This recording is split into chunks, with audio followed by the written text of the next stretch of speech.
the first four needs are the needs of the personality. We all find a way to be certain, even if we have to lie to ourselves or just work hard. We all find variety. We all find significance, even if it's tearing other people down. We all find at least connection, if not love. But the spiritual needs are to grow. People say, what does it take to be happy? I say one word: progress. If you're not there yet, but you are starting to make some progress in your body, or progress on your relationship, or progress on your career, your finances, you're gonna feel good. And when you achieve it, how long do you feel good for?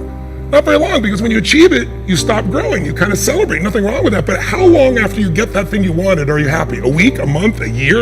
Almost never a year. It's a short time, and the reason is we're not supposed to just sit there at the table of success and celebrate for years. We need to grow to feel alive, and everything in the universe grows or it dies. But when we grow, we have something to give. And when we give, people often say human beings are selfish. I've been selfish, I'm sure you've been at times, but that's not my core and it's not anybody's, and I'll prove it to you. When you're having, all of you at home and all of you here, when you have something great in your life that happens, you learn something, you experience something beautiful, what's the first thing you want to do? Tell people. Share somebody what you love. Why? Because when you share with it, it expands.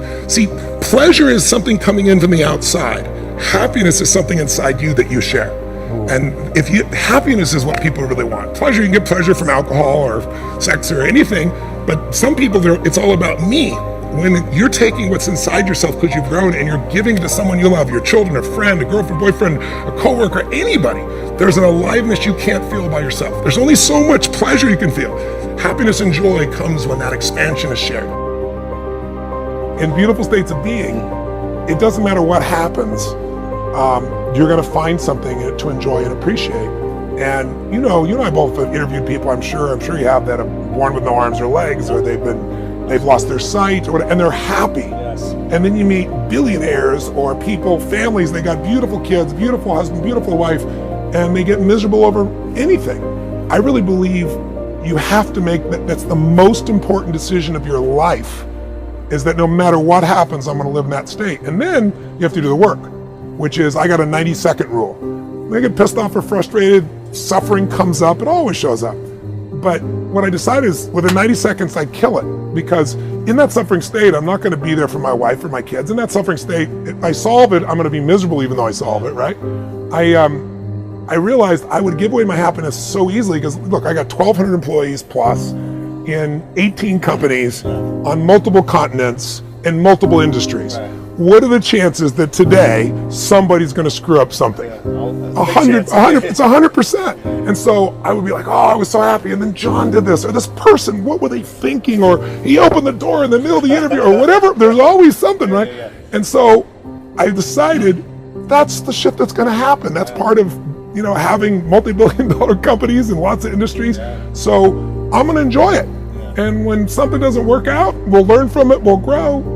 It's all small stuff, right? You don't sweat the small stuff, it's all small stuff. So I've really experienced in the last year, that's probably the greatest growth for me, is not letting that suffering last and calling it suffering, because it's inconsistent with my identity and probably yours as well, right? Yeah. So I'd never do that stuff, so I don't. And I call a spade a spade. Pissed off is suffering, worried is suffering, stressed out is suffering. And so if I know it sounds esoteric because we're doing this in 2 minutes. I usually take people now through like a day of experiences where they uncover this. I ask people, if I asked you, what are 2 of the most magnificent experiences of your life? I mean, when I was 22, right after I graduated from Dartmouth, I was so focused on making everyone happy that I almost chose the worst possible career for my personality. It's not a bad career, it just would have been horrendous for me. I was interested in the environment, so I decided, I'll go get a law degree, and then I'll go work in Washington. And I think maybe I'll work on environmental policy, and I'd probably end up in some cube farm. And everyone was thrilled with the plan. Everyone, it turns out, but me. So here I am, I'm driving a U-Haul across country to go to law school and to get a degree in environmental law. And something started to gnaw at me. And with every single mile that I drove, my thoughts were getting louder and doubts were starting to pour in. My gut was telling me, Mel, turn the damn U-Haul around. But the problem was that everything was already in place, right? I mean, I'm already in the U-Haul, the thing is already packed, I'm already 10 miles into my drive, the tuition had been paid for the first semester, I had signed a lease. I mean, I could not undo these things. Isn't that why it's so difficult for you to make changes in your life? Because you think that things can't be undone? The fact is, any excuse that you come up with, you can undo. Tuition can be reimbursed, apartments can be leased, Plan B can be invented. So I got up, I repacked that U-Haul, and I drove out of town. I let myself make a U-turn in life. If you ever find your gut battling your head, save yourself the drama. I guarantee you your gut is right. Guarantee you your excuses can be undone. And I guarantee you you can make a U-turn in your life right now if you want to. You ever go to the movies, and at the end of the movie, they scroll down, like the leading characters' names, and then what do they do if you keep watching it? Cab driver number 2, bouncer at the bar number 1. You ever see those faceless people? Far too many of you in your life are obsessed with what cab driver number 2 and bouncer number 1 think about what you're doing, instead of the lead characters. You're obsessed with what other people think about you. The thing that's gonna kill your dream is your addiction to other people's approval. And cab driver number 2, he ain't gonna approve of what you're doing. And at the end of your damn life, he's not gonna show up in any of the important chapters. Yet you give him all this power all the time. Stop giving people power who aren't in your book. Do your life for the leading character. You, your spouse, your children, your parents, your legacy. They're the lead characters in the story of you, of your life. Because the more you decide to take control of the narrative, of the script of your life, and you live your dream, the more likely at the end of your life, you're gonna meet that dude. You're gonna meet that woman. To thine own self be true. You're gonna say, Robin, that sounds sort of familiar. Of course, it's Shakespeare. To thine own self be true. You know, Oscar Wilde said it so much more elegantly than I ever could. He said, be yourself, everyone else is taken. You know, Jack Welch, when he was at General Electric, one of our clients, GE, he said, never lose yourself on the way to the top. Wow, what amazing advice for you and me. Never lose yourself on the way to the top. To thine own self be true. Never betray your authenticity. Never lose your boots on the groundedness. And so to thine self be true means as you make your rise to legendary, don't forget what makes you great.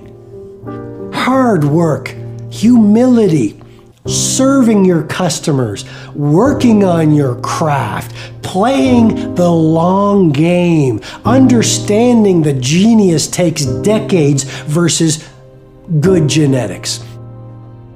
Psychologists have been, not all psychologists obviously, but the psychological profession is neck deep in this pathology, has been beating the self-esteem drum for 50 years. Oh no, you're okay, you should feel good about yourself. Like, you're fine the way you are. It's like you think, well, that's a calming message for people. It's like, no, it's not. It's not at all. And I watch my audiences, it's like, it's full of people in the audience who think, I'm suffering a lot more than I think is tenable. A whole bunch of it's my fault. My life is not in the order it should be. I know I'm doing 50 things wrong. It's like, what the hell's wrong with me? What's wrong with the people around me? This is really serious. And some, well-meaning person comes up and says, you're okay just the way you are. It's like, no one wants that message. It's like, no, I'm not okay the way I am. I'm not okay at all the way I am. I know that. And so, when I'm speaking when I'm speaking now, I say to people, well, you're nowhere near what you could be. That's the positive message. It's like, yeah, you're a mess, but you don't have to stay that way. If you're a mess, you know it, obviously. You're suffering away like so much you can barely tolerate it. It's like, that's okay. You could do something about it. So that's the thing that turns the lights on. It's like, you could do something about it. It's like, oh. Everybody lean in nice and close.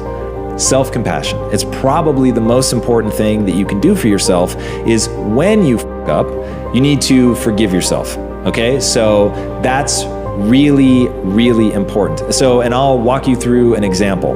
About 20 minutes ago, I get really frustrated when people are trying to tell me something, but they're whispering. That redlines me in a way that I can't even begin to tell you. And so it just happened while I'm here live on camera, and I hold myself to a standard of catching my emotions before they rise up. Now, this has happened twice today. The first time it happened, I caught myself, yay. The second time it happened, I was like, for real, we're doing this again? And I got very frustrated. So I was very disappointed in myself for that. but I need to be compassionate towards myself, forgive myself for that, get better, use it as practice, and remember that life isn't performance, it really is about practice. So once you can meet yourself with compassion, then you can begin to let go of whatever it is that's really with your mindset. You can get back on track, you can refocus, and don't wait till Monday. And that's a mistake that everybody makes. So if you fall off the wagon, like if I fell off the wagon at 9:58, at 9:59, I'm back on the wagon. So I'm not waiting even for 10 o'clock. Like you literally do it right there at that moment, make it a part of your identity that you're the type of person that does that. So that is really, really critical.